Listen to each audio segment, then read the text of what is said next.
बिस्मिल्लाहिर्रहमानिर्रहीम।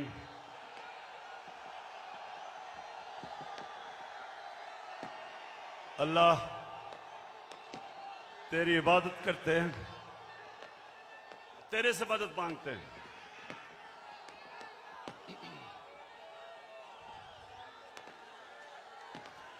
बहुत शुक्रिया, बहुत शुक्रिया, बहुत शुक्रिया। लाहौर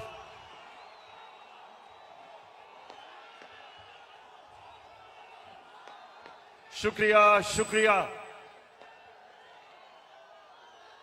लाहौर मैं आपका जितना भी शुक्रिया अदा करूं वो कम है।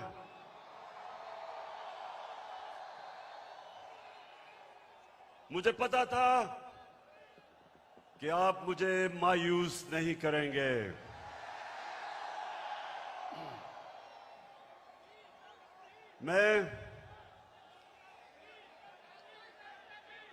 मैंने कभी इतने बड़े जलसे के सामने खिताब नहीं किया। आप सबका शुक्रिया। माशाअल्लाह, अल्लाह का भी शुक्र अदा करता हूं कि उसने आपके दिल में वो शऊर डाला, आपको जगाया। ये अल्लाह का करम है। ये अल्लाह का खास करम होता है जब वो एक कौम को जगा देता है और एक इंसानों के हजूम को एक कौम बना देता है। ये अल्लाह तेरा लाख लाख शुक्र है। लाहौर में इधर पास ही मेयो हॉस्पिटल में पैदा हुआ था और मुझे बचपन से एहसास था। ये आपने आज गौर से बातें सुन। सामने प्लीज बैठ जाएं, बैठ जाएं, आप बैठ जाएं। वो नीचे देख सकते नीचे। बैठ जाओ, बैठ जाओ, बैठ जाओ, बैठ जाएं, सामने बैठ जाएं। वो देख नहीं सकते। बैठ जाएं प्लीज। देखें, मैं पाकिस्तान के साथ बड़ा हुआ हूं। मैं बार बार लोगों को बताता हूं कि मेरे मां बाप एक गुलाम हिंदुस्तान में पैदा हुए थे और उन्होंने पाकिस्तान की तहरीक में शिरकत की थी। और बचपन से उन्होंने मुझे एक चीज बताई कि तुम खुशकिस्मत हो कि एक आजाद मुल्क में पैदा हुए हो। और मैंने जब क्रिकेट की ग्राउंडों के ऊपर अपने मुल्क का नाम ऊपर किया और हमारा पाकिस्तान आहिस्ता आहिस्ता आहिस्ता क्रिकेट की दुनिया में ऊपर जाना शुरू हुआ, तो हमें फख्र होता था कि हम वो पाकिस्तानी हैं जो एक आजाद पाकिस्तान को दुनिया में उठा रहे हैं। तो मेरे पाकिस्तानियों, लाहौर के लोगों, जो आप सब यहां हैं, जो बाहर हैं, वैसे मैंने कभी इतनी पब्लिक नहीं देखी। मैं फिर से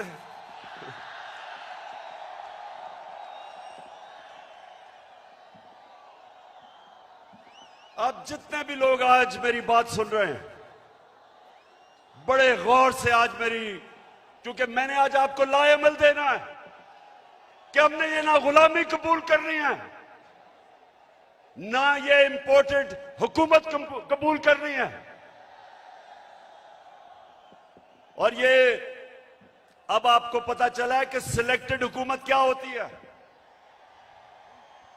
जो बाहर से सिलेक्ट होके लोगों के ऊपर मुसल्लत की जाती है, ये होती है सिलेक्टेड हुकूमत। जो डरती है इलेक्शन से, जो साजिशों से, जो पैसे लगा के, जमीन खरीद के, बाहर जो साम्राज्य उनकी जूते पॉलिश करके जो आज ऊपर हमारे मुल्क पे मसल्लत की गई है, तो मैं आज आपको लाएमल दूंगा कि मैं किसी सूरत इस हुकूमत को कबूल नहीं करूंगा। मैं इन गुलामों को और पाकिस्तान के करप्ट तरीन लोगों को मैं कभी कबूल नहीं करूंगा। और मैं अभी आपको लाएमल देता हूं, लेकिन उससे पहले यह साजिश क्यों हुई? मेरे लाहौर के लोगों, जरा थोड़ा सा सब्र से सुने, यह साजिश हुई क्यों। मैं जब से वजीर आजम बना, मेरी सबसे बड़ी कोशिश यह थी कि हमारी आजाद फॉरेन पॉलिसी बने। आजाद फॉरेन पॉलिसी का मतलब यह कि हम जो भी फैसले करें अपने लोगों के मफादात के लिए करें। मैं अपने लोगों को किसी बैरूनी मुल्क की उनके मफादात के लिए कुर्बान ना करूं। मेरे फैसले मेरी कौम के लिए हों। ये वो लोग जो आदी हुए थे पाकिस्तानियों को हुक्म देते थे, धमकियां देते थे, एक ही टेलीफोन पे सारी बातें मनवा लेते थे, उनको ये चीज पसंद नहीं आई। मैंने ये भी फैसला किया जब जिस दिन मैं वजीर आजम बना कि मैं हर इंटरनेशनल फोरम में एक बात उठाऊंगा कि जो इस्लामोफोबिया और हमारे नबी सल्लल्लाहु अलैहि वसल्लम की शान में गुस्ताखी करते थे, मैंने फैसला किया था कि यूनाइटेड नेशंस में उठाऊंगा, ओआईसी में उठाऊंगा, हर फोरम पे उठाऊंगा, क्योंकि हमारे मुसलमानों को 1.5 अरब मुसलमानों को यह तकलीफ देते थे, वो भी पसंद नहीं आई, वो बाहर के लोगों को पसंद नहीं आई। और तीसरी चीज उनको क्या नहीं पसंद आई कि मैं जितनी भी फॉरेन पॉलिसी थी, चाइना से, रशिया से, मुसलमान ममालिक से, मेरी सबसे बड़ी कोशिश ये होती थी कि मेरी कौम को किसमें फायदा है। मैंने कभी भी किसी से डिक्टेशन नहीं लिया और ना मैंने कभी लेना था। हुक्म किया कि रूस क्यों चले गए, हुक्म आया बाहर से कि आप रूस क्यों गए। मैं रूस इसलिए गया,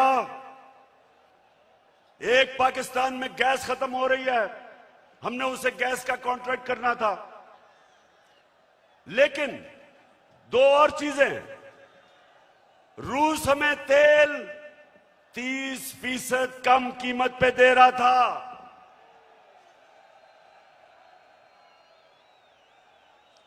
तेल 30% कम कीमत पे, इसका मतलब कि पेट्रोल और फजलुर रहमान को 30% कम पे हम बेच सकते थे।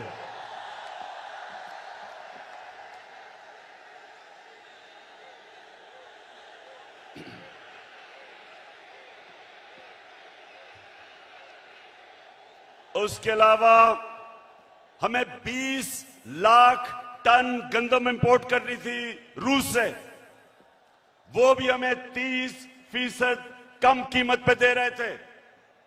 मैं इसलिए गया था कि मेरे लोगों को फायदा था, मेरी आवाम को फायदा था, मैं महंगाई कम कर सकता था। और ये देखें कि हिंदुस्तान जो अमेरिका का करीबी एलाई है, स्ट्रेटेजिक एलाई है, वो तेल मंगवा रहा है रूस से। उसको अमेरिका ने कहा कि ना तेल खरीदो, उसने आगे से सीधा जवाब दिया अमेरिका को कि हम अपने लोगों के मफादात के लिए फैसले करते हैं। यानी कि हिंदुस्तान की फॉरेन पॉलिसी उनके लोगों के मफादात के लिए, और हमारी फॉरेन पॉलिसी किसी और कौम की मफादात के लिए। यह भी पसंद नहीं आई बात, चाइना से ताल्लुकात वो भी पसंद नहीं आए, तो तब बाहर से साजिश होनी शुरू हुई। लेकिन ये याद रखें कि साजिश कभी मुकम्मल नहीं हो सकती जब तक अंदर मुल्क के मीर जाफर और मीर सादिक ना बैठे हों। मीर जाफर वो गद्दार था जिसने अंग्रेजों के साथ मिलकर मुसलमानों की हुकूमत, सिराजुद्दौला की हुकूमत गिराई जाती मफादात के लिए। और मीर सादिक वो था निजाम हैदराबाद के साथ मिलके, अंग्रेजों के साथ मिलके टीपू सुल्तान को इन्होंने हरवाया। यहां भी मीर सादिक और मीर जाफर बैठे हुए थे जिन्होंने बाहर की साजिश में पूरा हिस्सा लिया।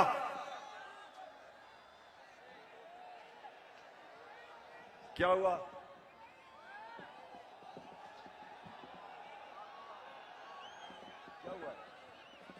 अच्छा सुना जरा, हो जाएगा ठीक।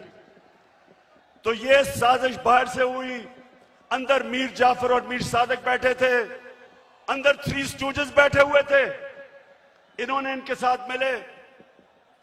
और भी इसके अंदर लोग मुलव्वस थे। और तारीख इन सारों को किसी को माफ नहीं करेगी जिन्होंने मिलके एक हुकूमत को कब गिराया। मेरे पाकिस्तानियों ये सुने, हमारी हुकूमत को तब गिराया जब हमारी हुकूमत की, और मैं चैलेंज करता हूं, सबसे बेहतरीन पाकिस्तान की परफॉर्मेंस तहरीक इंसाफ की हुकूमत की थी। हमारी इकोनॉमी सही तरफ जा रही थी, 5.6% पे हमारी इकोनॉमी बढ़ रही थी। ना नून लीग ने इसका कभी मुकाबला किया, ना पीपल्स पार्टी ने किया। हमारी एक्सपोर्ट्स रिकॉर्ड पे थी। कभी पाकिस्तान की तारीख में 32 अरब डॉलर की एक्सपोर्ट्स नहीं हुई। कभी पाकिस्तान में इतने बाहर से डॉलर्स नहीं आए। 31 अरब डॉलर रेमिटेंसेस बैरून मुल्क पाकिस्तानियों ने हमें भेजी। 31 अरब डॉलर। हम जब हुकूमत में आए थे 19 अरब डॉलर थी। और पाकिस्तान की तारीख में सबसे ज्यादा पैसा हमने इकट्ठा किया टैक्स में, 6000 अरब डॉलर से ऊपर। यह भी पाकिस्तान की तारीख का रिकॉर्ड था। हमने सबसे सारे बर्रे सगीर में जिस मुल्क में सबसे कम बेरोजगारी थी वो पाकिस्तान था। सबको पीछे छोड़ गए हम। और ये कब? जब कोरोना वायरस ने दुनिया में तबाही मचाई हुई थी। पाकिस्तान वो मुल्क है जिसकी दुनिया ने मिसाल दी कि उस मुल्क जिसने सबसे बेहतर कोरोना वायरस को हैंडल किया, अपने लोग भी बचाए, अपने गरीब भी बचाए, अपनी इकोनॉमी भी बचाई।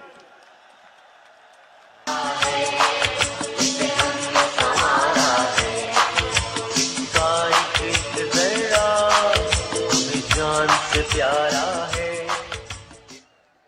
और अपने किसानों को, लाहौर के लोगों सुनो, हमने अपने किसानों को कैसे फायदा पहुंचाया। शुगर माफिया जो किसानों को कीमत पूरी नहीं देता था, टाइम पे पैसे नहीं देता था, क्योंकि सारे ताकतवर सियासतदान दोनों पार्टीज में शुगर माफिया का हिस्सा थे। हमने आके शुगर माफिया का मुकाबला किया, किसानों को पैसे दिलवाए ठीक टाइम पे और उनको कीमत सही मिली। उन्होंने अपनी जमीन पे लगाया। और पाकिस्तान की तारीख में 5 फसलों में की तारीख में सबसे ज्यादा पैदावार पाकिस्तान की तारीख में एक पिछले साल हमने किया।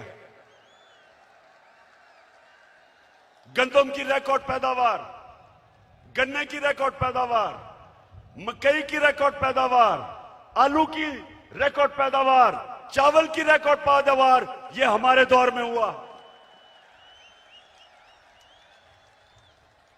जब दुनिया कह रही थी कि पाकिस्तान की इकोनॉमी सही रास्ते पे निकल गई है और जिस रास्ते पे जा रही है, आईएमएफ की गुलामी से आजाद होने जा रही थी, तब इन्होंने हमारी हुकूमत को साजिश करके गिराया।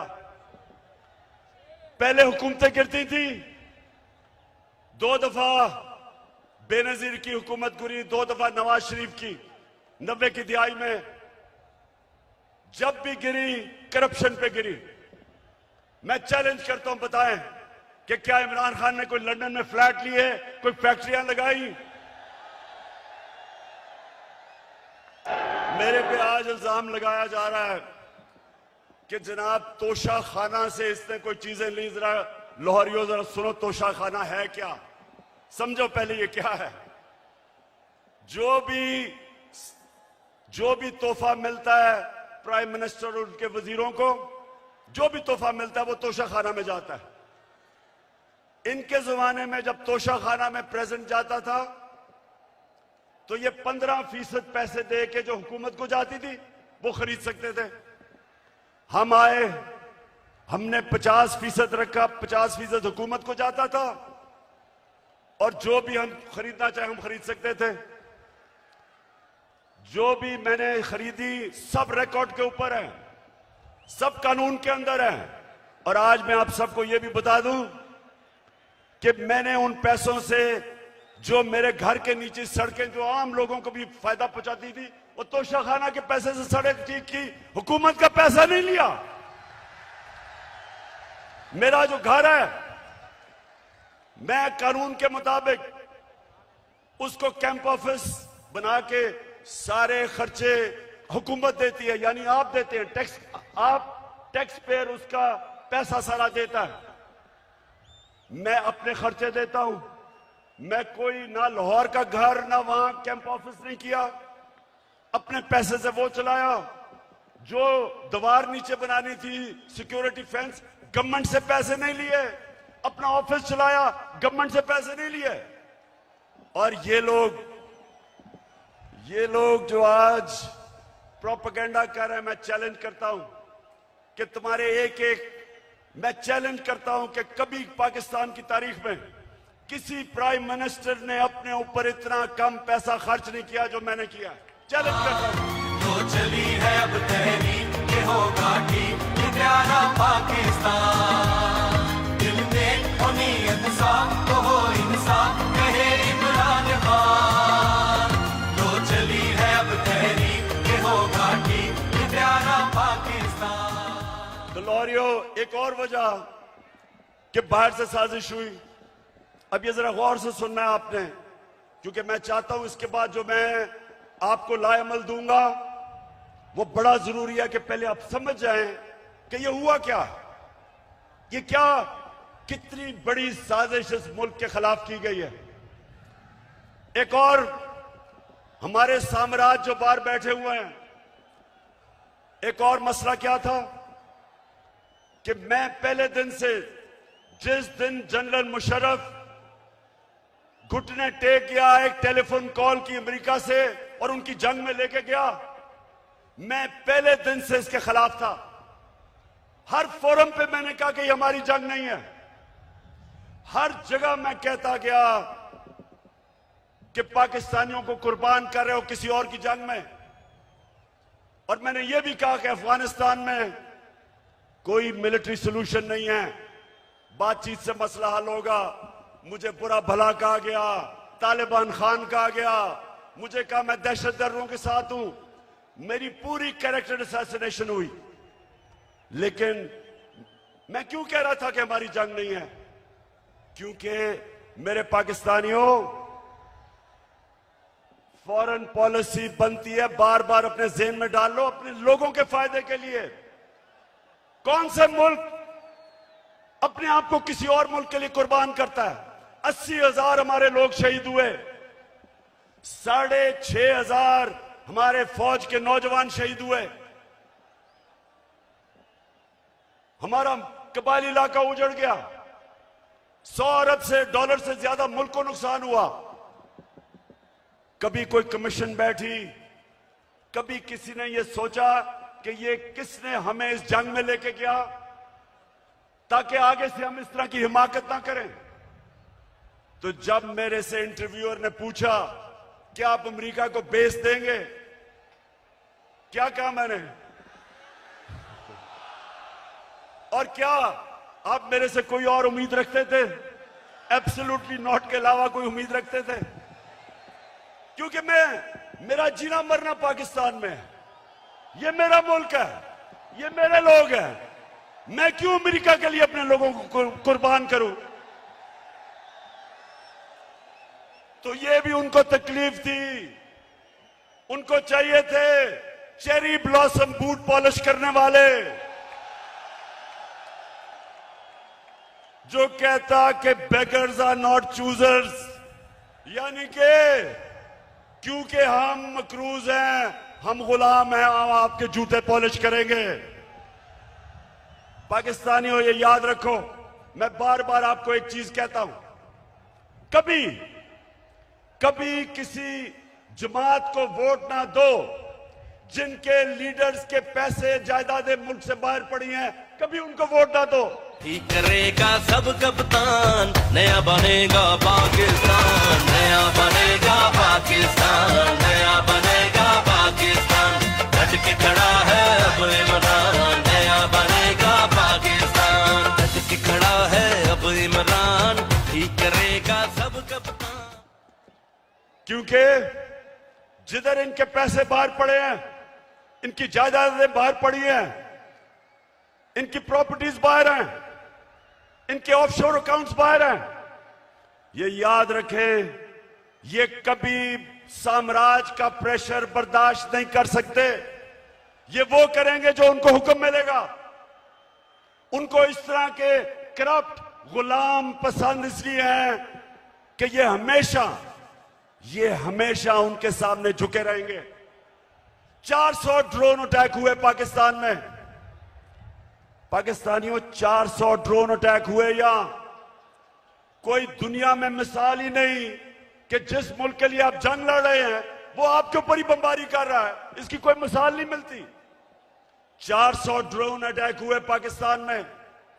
एक दफा कभी नवाज शरीफ के मुंह से एक दफा निकला कि ये आप बड़ा गलत कर रहे हैं, ये सारे ह्यूमैनिटेरियन लॉज के खिलाफ है, ये कानून के खिलाफ है कि जज, जूरी, एक्सिक्यूशनर 4000 मील दूर बैठ के एक बटन दबाता है और लोग मर जाते हैं, नीचे बम फट जाते हैं।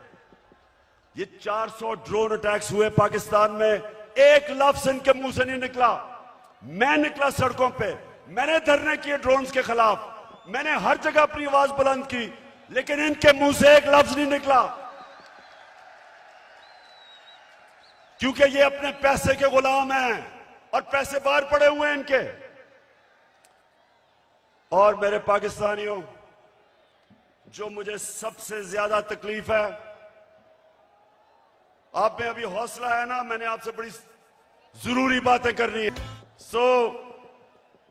हुआ क्या, बाहर से साजिश प्लान हुई, अंदर मीर जाफर बैठे हुए थे। हमें एक मुरासला आता है, हमारे एम्बेसडर से मीटिंग होती है एक अमेरिकी ऑफिशियल की, और उधर वो उसको क्या कहता है, ये जरा सुने, तकब्बर सुने जरा, उसका तकब्बर।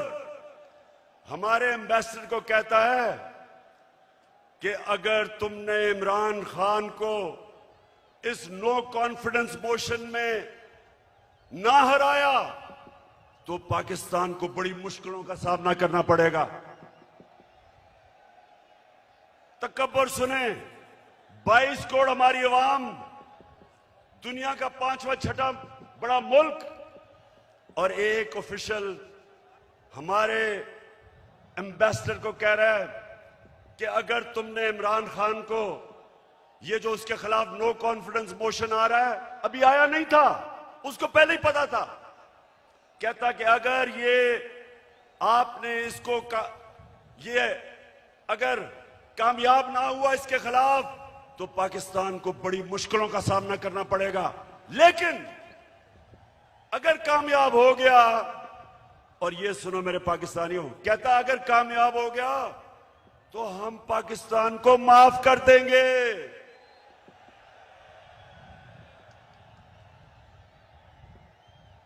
हमने क्या जुर्म किया कि वो हमें माफ कर देगा?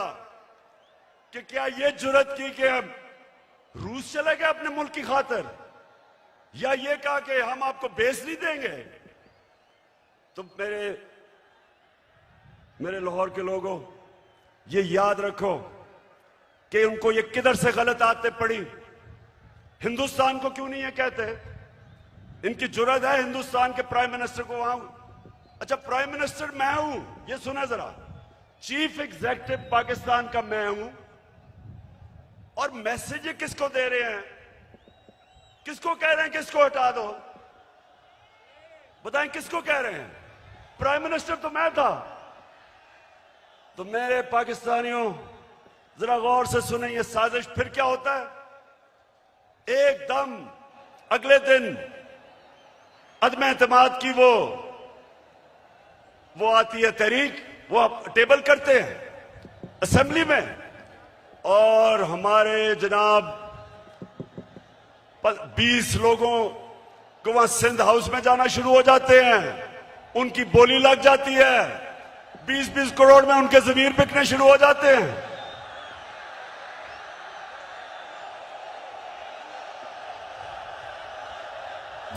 मैं तो देखूंगा, मैं तो देखूंगा, तुम भी देखोगे। और फिर जो हमारे इत्तेहादी हैं, मैं मुंह ने सिलाई आज आपको खराज तहसीन पेश करता हूं, आप वाहिद रह गए, बाकी सारे चले गए। मैं तो देखूंगा, मैं तो देखूंगा, उनकी कीमतें लगी, बोलियां लगी, जैसे बकरा ईद पे बकरे बिकते हैं। बंद किया जनाब उनको सिंध हाउस के अंदर, सिंध से पुलिस लेके आए। सोचिए ये पाकिस्तान में हो रहा है। मैं अपनी आज बड़े अदब से मैं अपनी अदालतों से पूछता हूं कि क्या ये आइन के खिलाफ नहीं है, ये कानून के खिलाफ नहीं है कि बिक रहे हैं बकरों की तरह? अवाम से वोट लेके आए हमारे टिकट पे, और वहां जाके उनकी बोलियां लग गई। यानी ये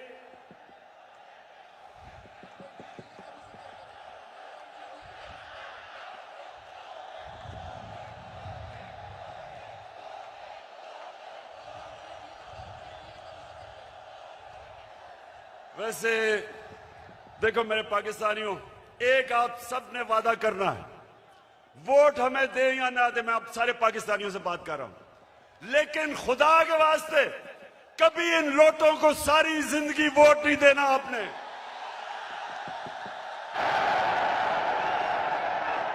जमीर फरोशों को, जिनका ना कोई दीन है ना ईमान है, ना उनमें शर्म है, कि सारी जिंदगी उनके बच्चों के ऊपर धब्बा लगेगा कि ये हैं वो लोग जिन्होंने अपने आप को बेचा, अपने जमीरों को बेचा। सारी जिंदगी के लिए इनके ऊपर एक मोहर लगे कि कभी ये सियासत के पास ना आए।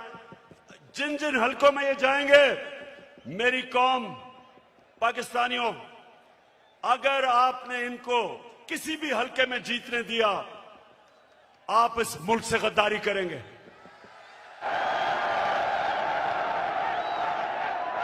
और फिर जो होता है वो तारीख का हिस्सा है। अदालतें भी 12 बजे खुल जाती हैं।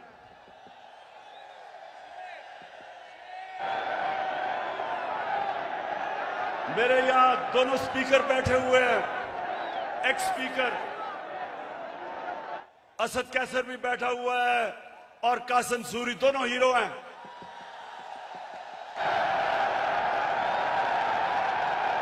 हम सारा वक्त, हमारे आइन में ट्राइकोटमी ऑफ पावर की बात थी, हमारे आइन में यह था कि सुप्रीमेसी ऑफ पार्लियामेंट, लेकिन ये सब हमने अपनी आंखों के सामने, हमने सब ये इसको जाते देखा, और हमने फिर ये देखा, और ये सबसे तकलीफदेह चीज है। पाकिस्तानियों जरा मेरी ये बात सुननी है, सबसे तकलीफदेह चीज क्या है कि इस मुल्क के सबसे बड़े डाकू 30 साल से जो इस मुल्क को लूट रहे थे, जिनके ऊपर करप्शन के केसेस थे, जो जमानत पे थे, उनको इस कौम के ऊपर मुसल्लत किया गया। पाकिस्तानियों, मैं मेरे से बेहतर शायद कोई भी पाकिस्तान की सियासत में ना अमेरिकनों को जानता है ना यूरोपियंस को जानता है जो मैं जानता हूं। कोई नहीं मेरे से बेहतर जानता। उनके अपने मुल्कों में ये कोई तस्वर भी नहीं कर सकता, कोई सोच भी नहीं सकता कि एक आदमी जमानत पे हो, उसको पार्लियामेंट तो दूर की बात है, उसको चपड़ासी भी बना दे। या उन्होंने हमारा प्राइम मिनिस्टर बना दिया और उसके बेटे को, जो सारा लाहौर जानता है कि हर एक एक चीज के ऊपर रिश्वत लेता था, उसको चीफ मिनिस्टर का कैंडिडेट बना दिया।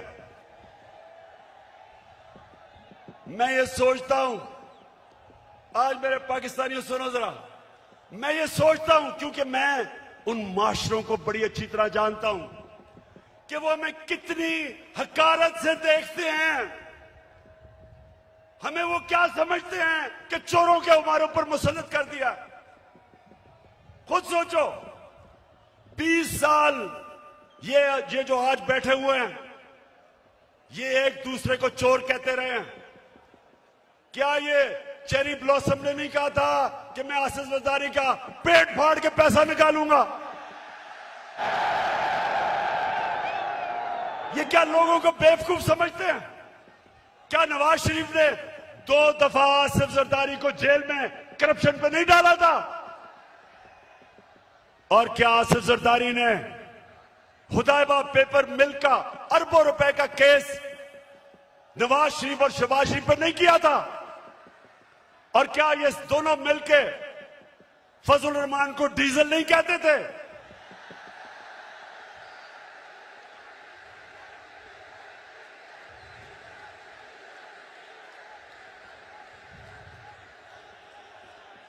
इससे ज्यादा आप एक मुल्क के ऊपर क्या जुल्म कर सकते हैं कि ये 3 स्टूजेस को, ये मुल्क के माना डाकुओं को मुल्क के ऊपर मुसल्लत करें। मैं आपको आज ये बता रहा हूं, जब तक मैं जिंदा हूं मैं इनका मुकाबला करूंगा, मैं कभी इनको तस्लीम नहीं करूंगा। पाकिस्तानियों, अब ये जरा मेरी बात सुना। ये इतना बड़ा इस मुल्क पे जुल्म किया इन्होंने कि आपको अंदाजा नहीं कि ये जो हमारे माशरे को करेगा, एटम बॉम्ब भी नहीं कर सकता। मेरे नबी सल्लल्लाहु अलैहि वसल्लम ने तकरीबन 1500 साल पहले कहा था, ये सुने मेरी बात खामोशी से, ये बहुत जरूरी आपके लिए समझना है कि क्यों पाकिस्तान एक अजीम कौम नहीं बन सका। 1500 साल पहले उन्होंने कहा था, मेरे पाकिस्तानियों, 1500 साल पहले उन्होंने कहा था कि वो कौमें बर्बाद हो जाती हैं जो छोटे चोरों को पकड़ के जेल में डालती हैं और बड़े डाकुओं को उनका निजाम पकड़ नहीं सकता। ये है आपके सामने। आप इससे बड़ी मिसाल क्या है कि 40 अरब रुपया शहबाज शरीफ और उसके बेटों के ऊपर 40 अरब रुपए के एफआईए में और नैब में केसेस हैं। एफआईए के 16 अरब रुपए इसके नौकरों के नाम पे एफआईए ने पकड़े हैं और इस आदमी को प्राइम मिनिस्टर बना दिया।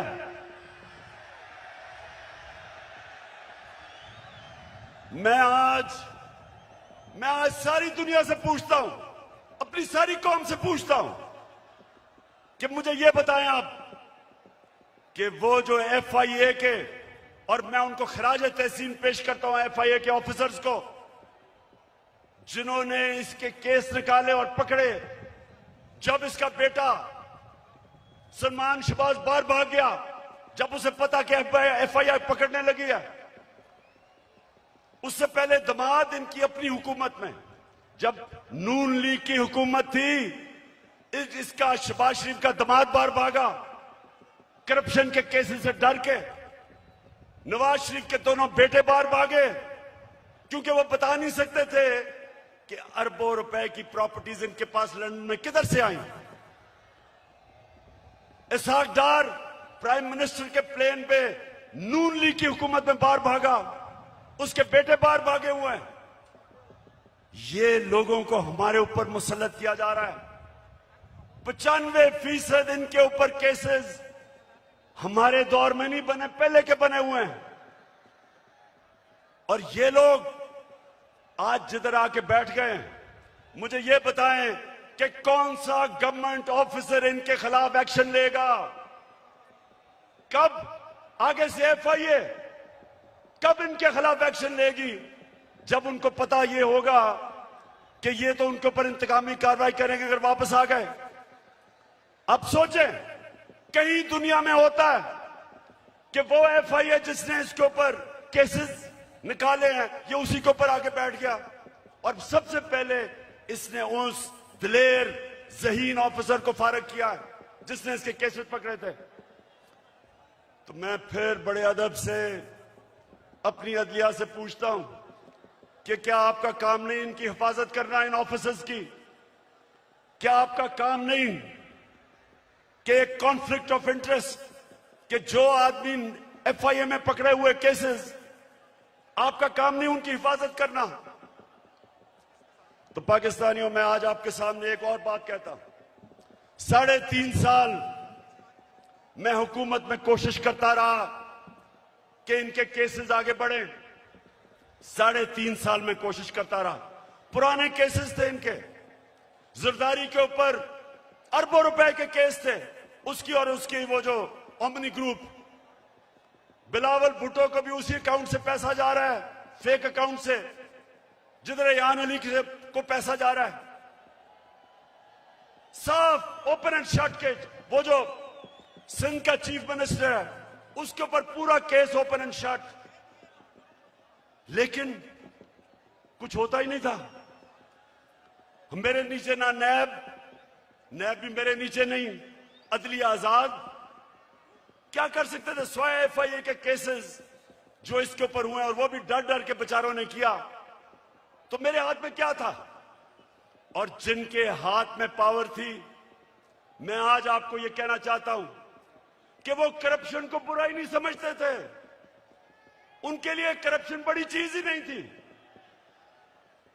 उनके ख्याल में कि ये जो करप्शन है ये तो होती है, और उन्होंने, क्योंकि वो करप्शन को बुरा नहीं समझते थे, ये सबसे बड़ा इस मुल्क के ऊपर अलमिया है कि आज जिन लोगों को जेल में होना चाहिए था वो आज या वजीर बन गए और या प्राइम मिनिस्टर बन गए हैं और या वजीर आला बनने की कोशिश कर रहा है। तो पाकिस्तानियों, ये कौम ये बर्दाश्त नहीं कर सकती, कोई कौम ये बर्दाश्त नहीं कर सकती। इसलिए मैं अभी आपको लायामल दूंगा कि हमने करना क्या है, लेकिन मैं ये आपको वाज़ेह कर दूं, मैं जब तक जिंदा हूं मैं इस नाइंसाफी और जुल्म का मुकाबला करता रहूंगा।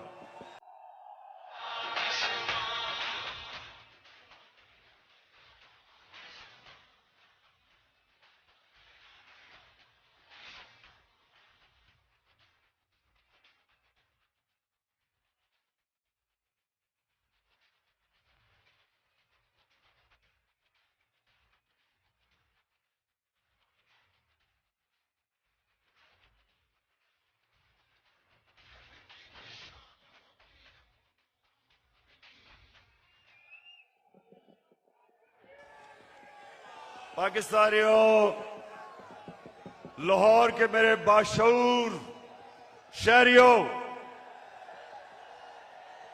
पहले बताएं आप तैयार होंगे जो मैं आपको बाद में बताने लगा हूं मेरे साथ, इंशाअल्लाह। अच्छा,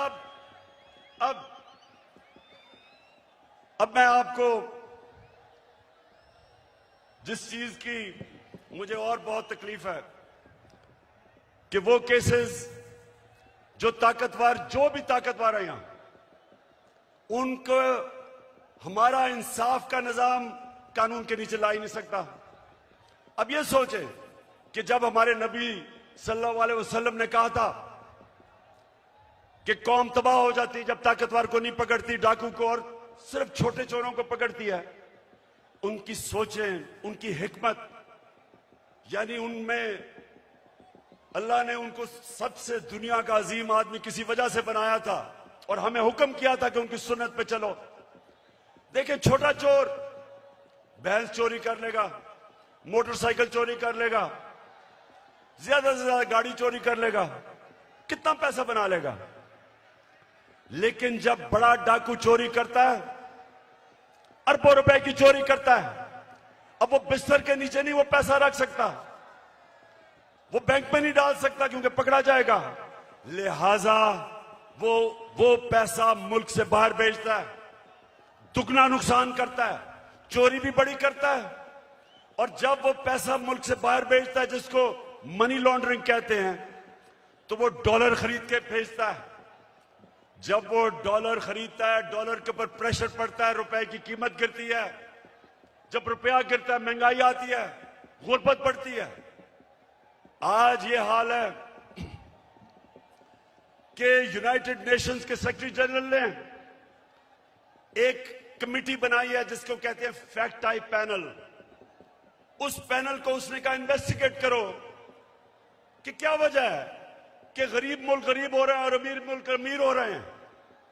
आपको पता है उस पैनल ने क्या, उसने जब इन्वेस्टिगेट किया तो क्या चीज सामने आई कि हर साल, पाकिस्तानियों इधर और से सुनो, हम IMF से हम सिर्फ 6 अरब रुपए के कर्जा जब लेते हैं तो हमें उनकी हर बात माननी पड़ती है। हमें मुल्क के ऊपर एक जंजीर डाल जाती है गले में, 6 अरब डॉलर पे। तो हर साल गरीब मुल्कों से जो पैसा जाता है अमीर मुल्कों में, ऑफशोर अकाउंट्स में, लंदन फ्लैट्स में, वो 1700 अरब डॉलर है। 1700 अरब डॉलर हर साल गरीब मुल्कों से चोरी होकर अमीर मुल्कों में जाता है।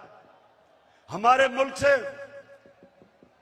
अंदाजा लगाया जाता है 15 अरब डॉलर हर साल बाहर जाता है चोरी करके। और वो कौन करता है? वो भैंस चोर या मोटरसाइकिल चोर नहीं करता, वो ये बड़े बड़े डाकू जो आज ऊपर मुसल्लत कर दिए हैं, ये चोरी करके पैसा बाहर भेजते हैं। और इसलिए मेरे पाकिस्तानियों, इनका मुकाबला करना है हमने।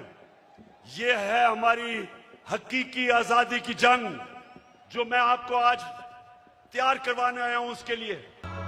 फिर से तू अड़ जा, फिर से तू डट जा, फिर से वो बल्ला घुमा।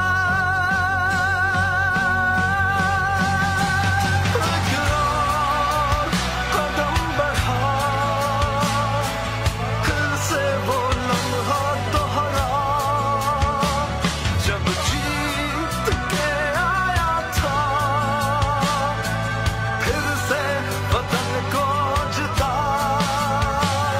एक और कदम बढ़ा, फिर से वो ये मैंने सुना है कि ये मीर जाफर की हुकूमत ने फैसला किया है कि कमीशन बनाएंगे उमर आसरे के ऊपर। शहबाज शरीफ, तुम और तुम्हारी फैमिली से ज्यादा झूठे लोग दुनिया में आए नहीं हैं। तुम्हारे से ज्यादा करप्ट लोग इस दुनिया में नहीं आए। आपने तो जाके लाहौर हाई कोर्ट में गारंटी दी थी कि नवाज शरीफ वापस आ जाएगा। नवाज शरीफ ने नेशनल असेंबली में खड़े होकर कहा, जब पैनामा में ये पकड़े गए, पैनामा में क्या हुआ था? पैनामा में पता चला, इंकशाफ हुआ कि जो 4 महंगे तरीन लंदन में मेफेयर की अपार्टमेंट्स हैं वो मरियम के नाम पे हैं। तो जब पैनामा में यह इंकशाफ हुआ तो नवाज शरीफ ने असेंबली में जाके कहा कि ये है वो दस्तावेज जो साबित करते हैं कि ये लीगल खरीदे गए हैं। वो सारे दस्तावेज जाली निकले। फिर सुप्रीम कोर्ट में कहा, कहता कतरी खत आ गया। वो कतरी खत कहता है कि हमने कैसे अपार्टमेंट लिए, वो भी जाली निकला। फिर मरियम ने सुप्रीम कोर्ट में कहा, एक ट्रस्ट डीड उसने दिखाई। अब ट्रस्ट डीड क्या कहती है? उन्होंने कहा जी ये मेरे भाइयों के मेरे बीच में ये ट्रस्ट डीड थी। पता चला कि वो जिस कैलिबरी फॉन्ट से लिखी गई थी वो उस 2006 में आई नहीं थी। नकल में भी अकल चाहिए। और फिर इनके लाहौर में जो इन्होंने लूट मार की एलडीए में, हर थोड़ी देर के बाद आग लगती है और उनके रिकॉर्ड जल जाते हैं। तो तुम्हारा ख्याल है शहबाज शरीफ कि हम तुम्हारी कोई कमीशन मानेंगे? हम सिर्फ एक कमीशन मानेंगे, सुप्रीम कोर्ट के अंदर ओपन हेयरिंग हो।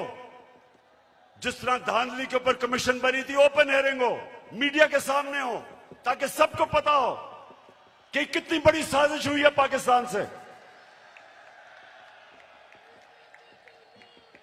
और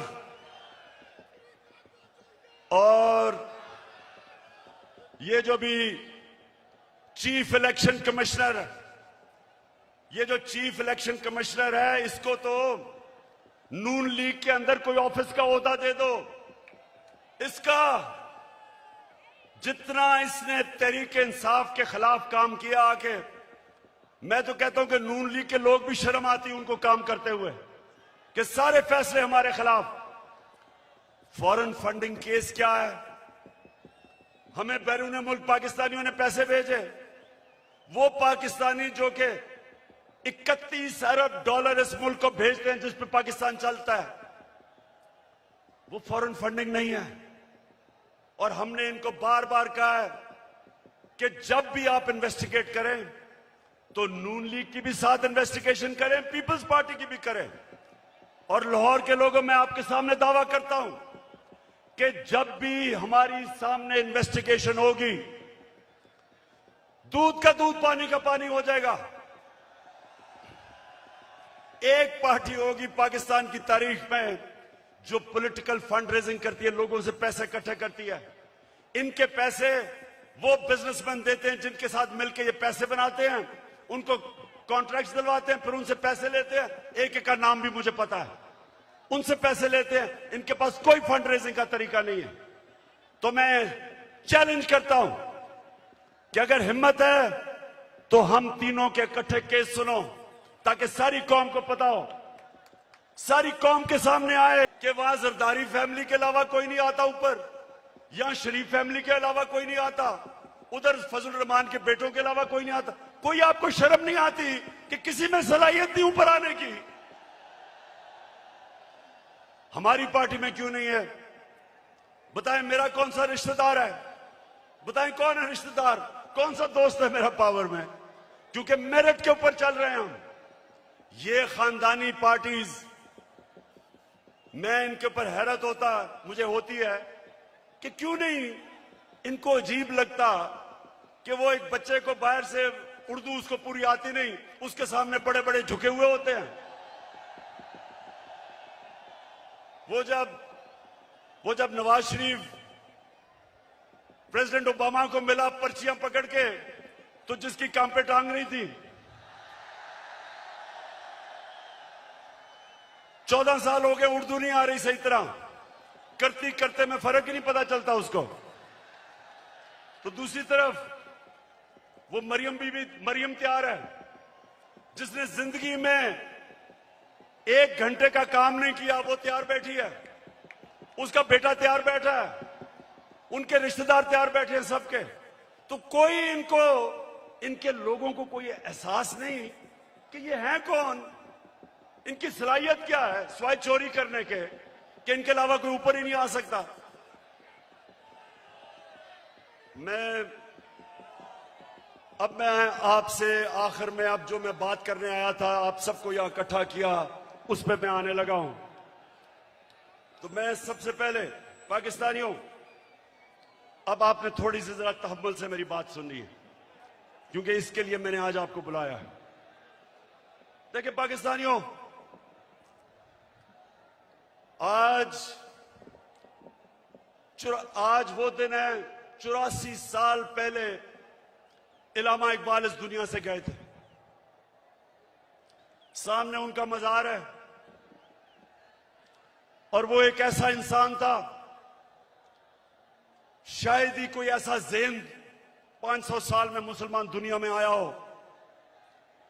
और इल्लामा इकबाल की जो पूरी कोशिश थी कि एक गुलाम कौम को उठाए, जिंदा करे गुलाम कौम को,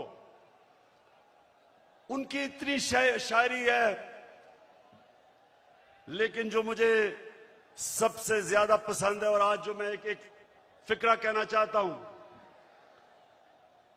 कि उस रिस्क से मौत अच्छी है जिस रिस्क से परवाज में आती है कोताही।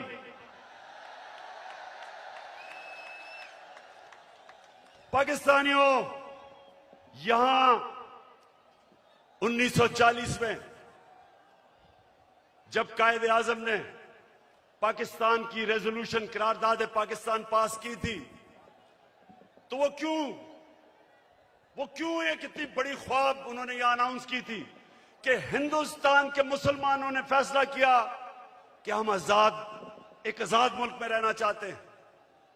ये पाकिस्तान सिर्फ इस खित्ते के मुसलमानों के लिए नहीं था। जो हिंदुस्तान में मुसलमान जो नहीं पाकिस्तान आ सके, उन्होंने भी वोट दी पाकिस्तान के लिए, क्योंकि पाकिस्तानियों बड़ी ख्वाब का नाम था पाकिस्तान। और पाकिस्तान का जो नारा था, पाकिस्तान का मतलब क्या, मैं ये चाहता हूं आज कि पहले आप ला इलाहा इल्लल्लाह का मतलब सही माने में समझ लें। ला इलाहा इल्लल्लाह का मतलब यह है कि वो एक इंसान को आजाद कर देता है, एक छोटे इंसान को एक अजीम इंसान बना देता है। मौलाना रूमी ने कहा कि अल्लाह ने जब तुम्हें पर दिए, क्यों चूंटियों की तरह जमीन में रेंग रहे हो? क्योंकि ला इलाहा इल्लल्लाह इंसान को पर देता है। जब इल्लामा इकबाल कहता है कि परवाज में कुताही ना आए, तो कुताही तब आती है जब इंसान गुलामी करता है। कभी गुलाम बड़े काम नहीं कर सकता, सिर्फ एक आजाद इंसान बड़े काम कर सकता है। और मैंने रहमतुल लिल आलमीन अथॉरिटीज ये बनाई क्योंकि मुझे एहसास हुआ कि हमारे बच्चों को, हमारे नौजवानों को सीरत नबी का तो पता ही नहीं है। हमारे नबी सल्लल्लाहु अलैहि वसल्लम ने, ये जरा लाहौर के लोगों तहम्मुल से सुनो मेरी बात, उन्होंने मदीना में इंसानों को पर लगा दिए। वो अरब जिनकी कोई हैसियत नहीं थी, दो सुपर पावर थी दोनों तरफ, पर्शियन और रोमन एम्पायर, बेजेंटाइन एम्पायर, बीच में वो अरब जिनकी कोई हैसियत नहीं थी। मैंने इसलिए अपने बच्चों को फैसला किया कि हम सीरत नबी पढ़ाएं अपने नौजवानों को, ताकि आपको पता तो चले कि क्यों अल्लाह ने हमें हुक्म दिया है कि नबी के रास्ते पे चलो, क्योंकि उससे अजीम इंसान कभी आया ही नहीं, ना आ सकता है। उन्होंने उन लोगों को जो बटे हुए थे कबीलों के अंदर, उनको सबको इकट्ठा किया एक नजरिए के ऊपर। ला इलाहा इल्लल्लाह का मतलब उनके दिलों में गया, उनकी जंजीरें टूटी, जंजीरें जो इंसान को जमीन पे रखती हैं। इकबाल के शाहीन बने वो, दुनिया की उन्होंने इमामत की, और ये दुनिया की तारीख का हिस्सा है। ये सारी दुनिया की तारीख का हिस्सा है जिसका हमें पता ही नहीं है कि उन्होंने क्या किया था, जो इंसानों की जंजीरें तोड़ के उन सबको दुनिया की लीडर्स बना दिया। तो पाकिस्तानियों, इसलिए मैं आज आपके पास आया हूं कि ये जब कहता है कि बेकर्स आर नॉट, कि हम जनाब मकरूज हैं इसलिए गुलाम हैं, शहबाज शरीफ तुम पैसे के गुलाम हो, हम कौम आजाद हैं। और दूसरा कहता है कि जनाब हम तो लाइफ सपोर्ट मशीन पे हैं, अमेरिका जब चाहे बंद कर दे। शर्म करो कि 22 करोड़ लोगों को तुमने गुलाम बना के रख दिया, क्योंकि तुम खुद गुलाम हो, तुम्हारे पैसे बाहर पड़े हैं, अपने पैसों की पूजा करने वाले तुमने। हम जो एक बड़ी अजीम ख्वाब पाकिस्तान जो बनना था, आपने हमें चूंटियों की तरह जमीन पर रखा हुआ है। मैं आज आपको आजाद करने आया हूं। मैं आप आज से अहद लेने आया हूं कि हमने इकबाल का शाहीन बनना है। हमने किसी सूरत किसी के सामने झुकना नहीं है। हमने 22 करोड़ की एक ऐसी कौम बनना है, वो कौम बनना है। और मेरा लीडर कायदे आजम था, जो एक गुलाम हिंदुस्तान में भी आजाद आदमी था। तो पाकिस्तानियों, मैं चाहता हूं कि आप अपना मुकाम समझें। कुरान में अल्लाह कहता है कि मैंने इंसान को अशरफुल मखलूकात बनाया, सबसे अजीम मखलूक। फरिश्तों को कहा कि इंसान के सामने झुको। शैतान को उन्होंने जन्नत से निकाला एक वजह से। इबादत तो वो सबसे ज्यादा करता था अल्लाह की, क्योंकि उसमें तकब्बर था, कहता मैं इंसान के सामने नहीं झुकता। और अल्लाह ने उसे कहा कि तुम्हें भी अंदाजा नहीं कि मैंने इसको क्या सलाहियतें दी हैं। और कुरान में फिर ये भी है, जब इंसान ऊपर जाता है तो फरिश्तों के उससे ऊपर चला जाता है, लेकिन जब वो गिरता है जानवरों से नीचे गिर जाता है। हमारे ऊपर है, हम ऊपर जाना चाहते हैं या जमीन पे रेंगना चाहते हैं।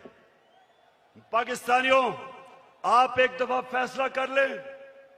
जब आप फैसला करेंगे कि हम किसी सूरत स्वाय अल्लाह के किसी के सामने नहीं झुकेंगे, आपकी परवाज ऊपर चली जाएगी। जिस दिन ला इलाहा इल्लल्लाह का मतलब आप समझ गए, आपकी जंजीरें टूट जाएंगी। ये जो गुलामी की जंजीरों में हमें डालना चाहते हैं, टूट जाएंगी। अब सब उठ जाएंगे। 22 करोड़ लोग हैं, बाहर पाकिस्तानी बैठे हैं, हर किस्म की सलाहियत रखते हैं, लेकिन ये चोर और डाकू, पैसे के गुलाम, अगर ये आपके ऊपर बैठे रहे, ये मुल्क कभी आगे नहीं बढ़ेगा बल्कि नीचे जाएगा। हमारी कभी फॉरेन पॉलिसी आजाद नहीं हुई। स्वाय थोड़ी देर के भुट्टो के जमाने में, और भुट्टो को साजिश करके अंदरूनी मीर जाफर ने उसको फांसी दिलवाई। कभी उसके बाद आजाद नहीं हुई, लेकिन कभी इतनी गुलाम भी नहीं हुई जो ये 3 स्टूजेस के दौरान हुई है। जो इन्होंने हमारे साथ किया, जिस तरह इन्होंने हमें गुलामी करवाई, इसकी कोई मिसाल नहीं है। रमजी यूसुफ को पकड़ा दिया अमेरिकनों को, हमारे कानून के बरखिलाफ। एमएल कांसी को पकड़ा दिया, हमारी अदालतों को पूछे बगैर। एमएल कांसी के वकील ने अमेरिका की अदालत में क्या कहा, जब उन्होंने पूछा जज ने कि क्यों पाकिस्तान के कानून के बगैर आप इसको उठा के ले गए, तो उसका वकील कहता कि पाकिस्तानी अपनी वालदा को बेच देंगे डॉलरों के पीछे। और वो किसका दौर था? नवाज शरीफ का दौर था। हम नहीं बेचेंगे, ये नवाज शरीफ बेच देगा, पैसे का पुजारी है। फिर जनरल मुशर्रफ का दौर आया, 9/11 के बाद इसने पकड़ के पाकिस्तानियों को ग्वांटानामो बे में दे दिए। मुल्ला ज़ईफ तालिबान का एम्बेसडर था, जिनीवा कन्वेंशन के मुताबिक उसको प्रोटेक्शन थी, उन्होंने उसके बावजूद पकड़ा दिया, उनको ग्वांटानामो बे में भेज दिया। हमारे मुल्क से लोगों को उठा के ले गए। हम जंग उनकी लड़ रहे हैं और दुश्मन हम ही बने हुए हैं। 400 ड्रोन अटैक्स करवा दिए, कबायली इलाके को उजाड़ दिया। जो कबायली इलाके के लोगों को मुश्किलों का सामना करना पड़ा, आप सोच भी नहीं सकते। 35 लाख लोगों ने नकल मकानी की वहां से, 40 लाख लोगों ने स्वाद से नकल मुकानी की। या मेरे 2 एक्स मिनिस्टर्स बैठे हुए हैं। मुराद सईद, इसकी वालदा को एक उसी जंग में स्वाद में जब बम फटा तो उसकी वालदा के सर पे लगा, अभी तक वो कोमा में है, सालों से वो कोमा में पड़ी हुई है। यहां सरताज गुल है, उसका भाई यहां खुदकुश हमले में लाहौर में वो बेचारा शहीद हुआ। मेरे मां और वालिद की दोनों तरफ से, एक जनरल बिलाल शहीद हुए वालदा की तरफ से, और न्याजी हमारे मियां वाली से शहीद हुए। 80,000 हमारे लोग मारे गए। क्यों? पाकिस्तान की जंग से क्या ताल्लुक था? क्योंकि गुलाम बैठे हुए थे। हमें कुर्बान किया गया किसी की खातिर और हमें दुनिया में जिल्लत मिली। उसामा बिन लादेन को पाकिस्तान में आके इन्होंने खत्म किया। कोई 3 दिन कोई बोला नहीं। प्रेसिडेंट ओबामा अपनी किताब में लिखता है कि मुझे बड़ा खौफ था कि मैं सदर जरदारी को जब टेलीफोन करूंगा वो बड़ी मुजम्मत करेगा कि तुमने हमारे मुल्क में आके ये किया क्या। कहता जब 3 दिन के बाद मैंने जरदारी को टेलीफोन किया तो कहता मुझे मुबारक देनी शुरू कर दी उसने।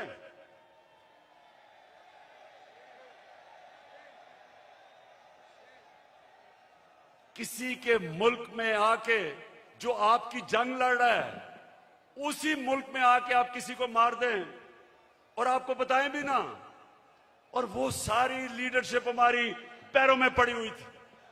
पाकिस्तानियों याद रखें, कभी आपकी कभी दुनिया इज्जत नहीं करेगी जब तक आप अपनी खुद इज्जत नहीं करेंगे। तो मैं आज आपके पास जो पैगाम लेके आया हूं वो ये कि हमने फैसला किया है कि पाकिस्तान की हकीकी आजादी की तहरीक चलाना। हमारे ये मुखालिफ समझते हैं कि जी मीनार पाकिस्तान के बाद क्या होगा। कान खोल के सुन लो,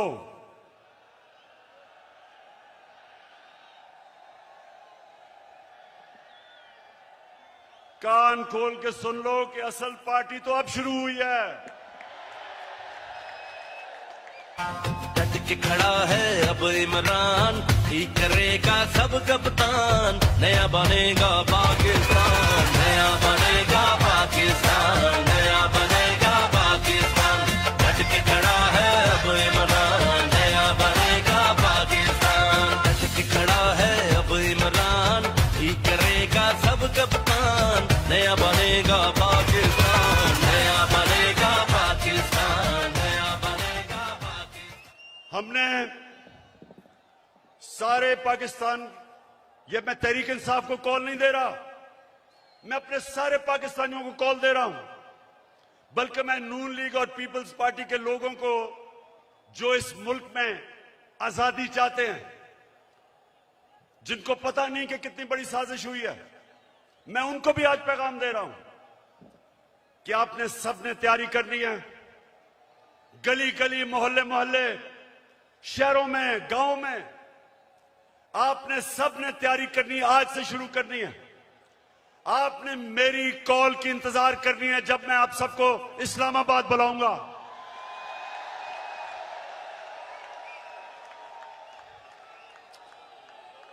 मैं आज ये वाजे कर दूं कि मैं किसी किस्म का तसादुम नहीं चाहता। ये मेरा मुल्क है, मेरे कोई इस मुल्क के बाहर जाने की जगह नहीं। ये तो जब भी थोड़ी मुश्किल आती है बाहर भाग जाते हैं। ऐसे लगता है कि ये बरतानिया की क्वीन को इनके रिश्तेदार है, सारे वहीं भाग जाते हैं। वो इसहाक डार, वो यहीं इधर ही पुराने शहर में उसका बाप की साइकिलों की दुकान थी, बड़ा मेहनत का आदमी था, लेकिन आजकल उनको जरा देखें, लगता है वो कोई बरतानिया का लॉर्ड था। तो ये वो लोग हैं, ये वो लोग हैं जब मुश्किल पड़ती है बाहर भाग जाते हैं। हमारा मेरा जीना मरना पाकिस्तान है। किसी किस्म का मैं तसादम नहीं चाहता अपने मुल्क में। हमारी फौज है, हमारी पुलिस है, और फौज का भी मैं ये कह दूं कि अगर हमारे पास एक ताकतवर फौज ना होती तो आज पाकिस्तान के 3 टुकड़े हुए होते। हमारे जो दुश्मन हैं वो सिर्फ इसलिए कामयाब नहीं हुए कि माशाअल्लाह हमारी कौम अपनी फौज के साथ खड़ी है। हमारी फौज ने एक गलत फैसला मुशर्रफ ने किया, गलत फैसला उसने किया, लेकिन हमारी फौज ने जिस तरह की कुर्बानियां दी, वो कुर्बानियां ना देते तो आज पाकिस्तान का भी वो जो शाम और इराक का हाल है वो होता। तो हम आज दाद देते हैं अपनी फौज को, अपनी पुलिस को। हम चाहते हैं कि हमारी पुलिस भी एक मजबूत पुलिस फोर्स बने। हम कोई किसी किस्म की इस मुल्क को नुकसान नहीं पहुंचाना चाहते, लेकिन हम किसी सूरत इस इंपोर्टेड हुकूमत को तस्लीम नहीं करेंगे। जो भी हो, ये जब समझते हैं कि ये तहरीक खत्म हो जाएगी, तहरीक अभी जोर पकड़ेगी।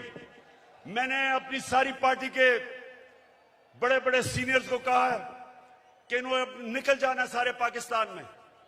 आपने जाके लोगों को तैयार करना है, अपनी हकीकी आजादी की तहरीक में सबको शामिल करना है।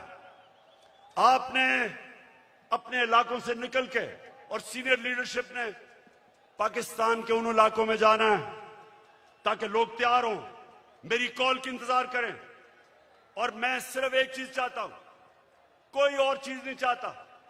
मैं चाहता हूं कि जल्दी से जल्दी इलेक्शन अनाउंस किए जाएं। हम एक जमहूरी पार्टी हैं, हम जमहूरियत चाहते हैं, लेकिन हम कभी भी इस सिलेक्टेड इंपोर्टेड हुकूमत को कभी तस्लीम नहीं करेंगे। एक ही तरीका है, जिनसे भी गलती हो गई, एक ही तरीका है गलती ठीक करने का, फौरी इलेक्शन करवाओ।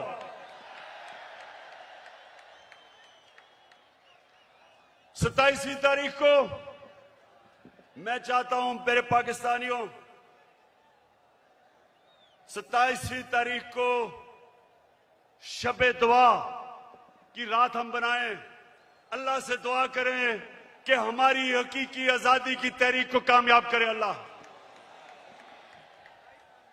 और मैं सबसे अब आखिर में ये अहद लेना चाहता हूं। आपने आज हाथ खड़ा करके मेरे साथ एक अहद करना है कि आपने मेरे बाद रिपीट करना है। मैं जवाब आपको कहूंगा, रिपीट करना है। क्या हम सब आज अहद करते हैं कि हम अपने मुल्क की हकीकी आजादी और जमहूरियत के लिए हर वक्त जद्दोजहद करेंगे, तब तक जद्दोजहद करेंगे जब तक इलेक्शन अनाउंस नहीं होते। पाकिस्तान जिंदाबाद। ये होगा ठीक।